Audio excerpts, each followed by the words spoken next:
ฮัลโหลฮัลโหลครับสวัสดีครับนาทิตครับสวัสดีครับเสียดายเนาะนาทิตเรียกหลวงปู่ให้มา19โอ้ยตัวเดียวขึ้น20หลวงปู่ว่าได้หลายอาจารย์เอาพี่บอกคนบอกขึ้นตัวพะนะว่าเอาจะบอกคือบ่บอกจังซี่เนาะเอ้ามันต้องมีความฉลาดที่คนเล่นแต่ว่าเจ้โอ้ยเสียดายเนาะแม่นให้ตัวเดียวขึ้นนี่แค่แล้วก็เนาะแม่นเพิ่นก็เลยเอิ้นไปมื้อนี้เพิ่นเล่นอยู่หั่นแหละเพิ่นก็เลยเอิ้นไปเล่นนำเพิ่นก็เกี่ยวความฝันเพิ่นฝันว่าบ่ได้ขับรถนะครับผมขับรถเก่งเพิ่นนั่นแหละแต่ว่าเพิ่นบ่เคยขับจักเที่ยดอกอยู่หั่นทะเบียนมันก็1193นะแล้วว่าขับวนไปวนมาอยู่วัดนี่แหละว่าทะเบียนเพิ่นก็1193นะไปลองสู่ฟังเลยแม่นบ่ได้ขับรถนั่นแหละขับวนไปวนมาอยู่นั่นแหละว่านะว่าคือบ่เคยขับรถจักเที่ยทีนี้เราในฝันเพิ่นว่านะทะเบียนรถเราก็1193ตามมึงซะละFCสรวยก็ได้เพิ่นว่าได้ว่าจะเพิ่นว่าไทยว่าลาวเหรอเพิ่นนี่แหละ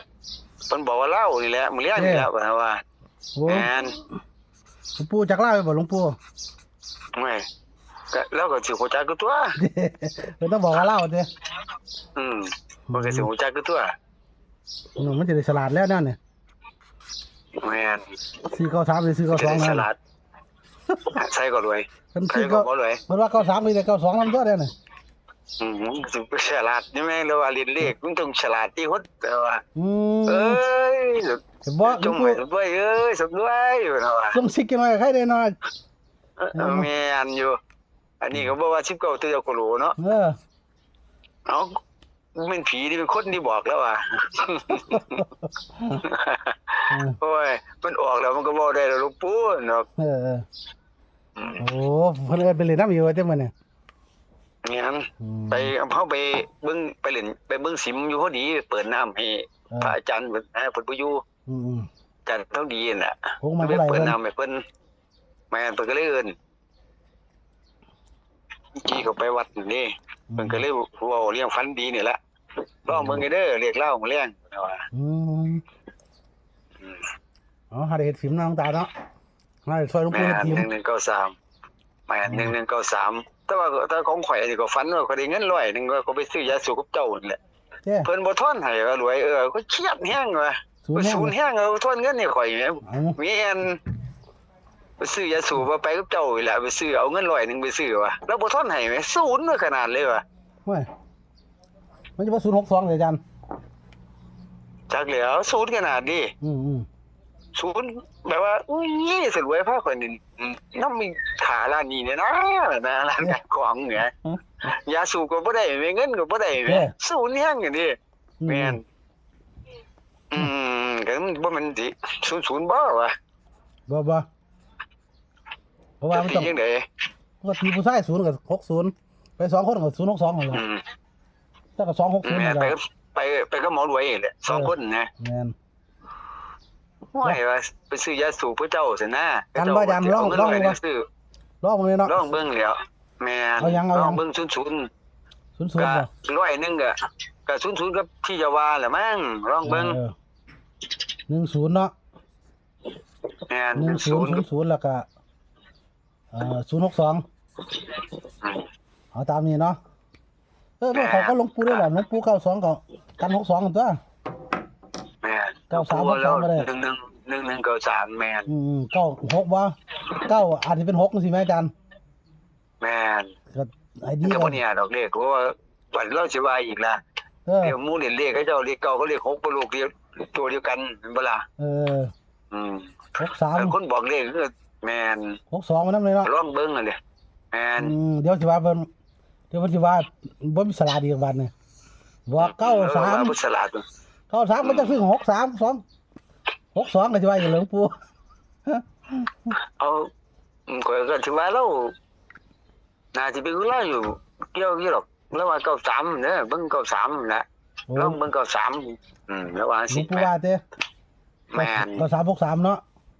แม่นท่านนี่แล้วต้องสิบ่พลาดอาจารย์เลขเก่าก็เป็นเลข6แม่น พอเราขี่รถไปขึ้นเจ้ แม่น เรียกรถเนาะ อยู่ในขี่รถอยู่ในวัดนี่แหละ เรียกทะเบียนวัดเด้เลขที่วัดเด้อาจารย์101บ่ แม่น แต่ตรงกับเลขเจ้าตัวนี่10นี่ แม่น อ๋อเข้ากันเอาแสดงว่ามีเลขหลวงปู่กับเลขอาจารย์เนาะ แม่น อืม แต่ว่าเขาก็มาใจเขาก็มาชุนๆเลย เด้ ก็ชุนยังไงแหละแม่น เอานะครับ แต่ FC พิจารณาเบิ่งเอาซะละ ครับหลวงปู่ว่าฉลาดซื้อแน่ว่าเด้ ฉลาดซื้อเนี่ยซื้อหวยนี่ว่าเรียกก็สิตายแล้วว่า โอ้ยผม แล้ว ก็ ไว้เฮาแม่นด้วย ผมก็ใส่เต็มที่เลยเด้ออาจารย์ว่าลีเนาะ เฮาแม่พาเล่นเลขก็เล่นจนสิตายแล้วยังบ่เล่นเลขบ่เป็นอยู่แล้วว่ะ โอ้ยแม่นได้ดอกอาจารย์ทั้งเที่ยวก็คิดบ่ออกเนาะ แม่นคนนึงก็หลวงปู่มันผู้ใดก็จะฟาดตัวเดียวนี่เนาะ ผมนำตัวเดียวลีแล้วอาจารย์19มันตัวละมัน200เด้ ซื้อขึ้นซื้อลงนี่แม่แล้วว่ะเล่นเลขแม่เอา เอาเลขรถหลวงปู่1193เนาะอาจารย์เนาะ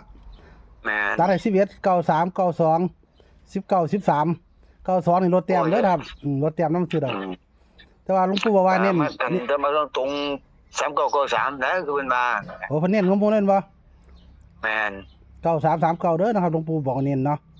ส่วนหลวง แม่น ส่วนอันอาทิตย์นี่เพิ่นฝันว่าไปก็เมารวยไปซื้อยาสูบซื้อของ100เขาบ่ทอดนี่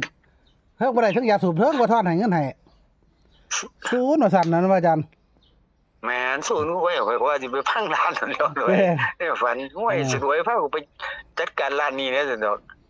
โอ้ศูนย์แฮงเลย ก็เลยตีให้00กับ10เงิน100เนาะบ่เลยตีซอยเป็น062เด้อนะครับเพราะว่าผู้ชาย2คนเอาตามนี้เด้อนะครับสำหรับเรียนอาทิตย์ก็ถือว่า ครั โอ้เรื่องหลวงปู่แม่นดีเนาะอาจารย์เนาะ แม่นก็เพราะเขาเพิ่นจะได้ เลขตัวเดียวไหมเฮาว่าเอา เพิ่นบ่ให้หลายตัวเด้เพิ่นให้ตัวเดียวเองกันนั่นแหละ ว่างวดนี้เพิ่นก็มัก บ่เป็น วันนี้เพิ่นก็มัก93ตัวเดียวว่าอาจารย์วันนี้ แม่น หลวงปู่บอกเลยเตะ93มาเตะ แม่นมักนี่คือ93แหละ3993กันแน่63เนาะ แม่นก็กันไว้ซะ เดี๋ยวเราสิว่าซื้อเลขบ่เป็นอีกแล้ว แม่นอยู่บ่ซื้อรถก็สิว่าอีกเด้อบาดซื้อรถ แม่ ซื้อรถบ่เรื่องรถสัวแท้ไว้ล่ะโอ้ยเนาะเอาก็ญาติหลวงปู่ได้ว่าเด้อพี่น้องเอ้ย ครับ พ่อได้กับหลวงปู่พ่อได้เฮ็ดสิมใส่หลวงปู่เนาะ ครับผม